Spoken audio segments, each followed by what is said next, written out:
নজর রাখবো পরবর্তী সংবাদে। আগরতলা পুর নিগমের ৫ নম্বর ওয়ার্ড এলাকার কার্যত কুমারী টিলার রিঙ্কুর পাড় এলাকায় এক বাড়িতে সংঘবদ্ধভাবে হামলা এবং ভাঙচুরের অভিযোগ উঠেছে। এমনকি দুষ্কৃতীরা বাড়িতে পেট্রোল ঢেলে আগুন লাগিয়ে দেওয়ার চেষ্টা করেছে বলে অভিযোগ। কার্যত জনৈকা কর্পোরেটরের নেতৃত্বে এই হামলা সংঘটিত হয়েছে বলে যেটা আক্রান্ত পরিবারের সদস্যদের দাবি। এমনকি ওই বাড়ির এক কিশোরীকে জোর করে দুষ্কৃতীরা বিষ খাইয়ে দিয়েছেন বলে ভয়ঙ্কর অভিযোগ তুলেছেন পরিবারের সদস্যরা। কি বলছেন তারা, কি বা বলছেন সংশ্লিষ্টরা, শুনুন। বিচারের লিখে গেছিলাম, তাই আমার বিচারটা রাখছেন, তাই নিয়ে আমি কইছি দিদি তুমি তো গড়িয়া লতানা, তাই কইছি আমি লতানা দিই, আপনি তো কেসটারে তুললেছিরা উজ্জ্বল তো নেয় আর তো লতানাতে মিলেছেন বলে টাকাটা খাইলেছেন, আমি এটা খবর পাইছি।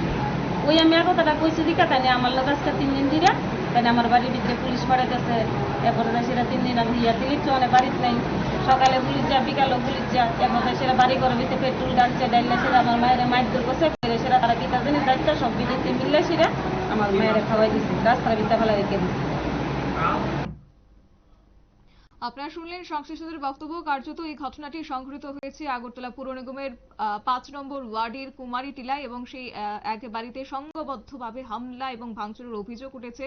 কার্যত সেক্ষেত্রে দেখা গেছে দুষ্কৃতীরা বাড়িতে পেট্রোল ঢেলে আগুন লাগিয়ে দেওয়ার চেষ্টা করেছে বলে অভিযোগ এবং এমনকি জনৈক কর্পোরেটরের নেতৃত্বে এই হামলা সংঘটিত। এমনকি ওই বাড়িতে এক কিশোরীকে জোর করে দুষ্কৃতীরা বিষ খাইয়ে দিয়েছে বলে ভয়ঙ্কর অভিযোগ রয়েছে। গুরুতর অবস্থায় ওই কিশোরীকে বর্তমানে জিবি হাসপাতালে চিকিৎসাধীন রয়েছে কিশোরী। গোটা এলাকায় এখনো পর্যন্ত ব্যাপক চাঞ্চল্য সৃষ্টি হয়েছে। নিয়ে নিচ্ছে ছোট্ট একটি বিজ্ঞাপন বিরতির সঙ্গে থাকুন।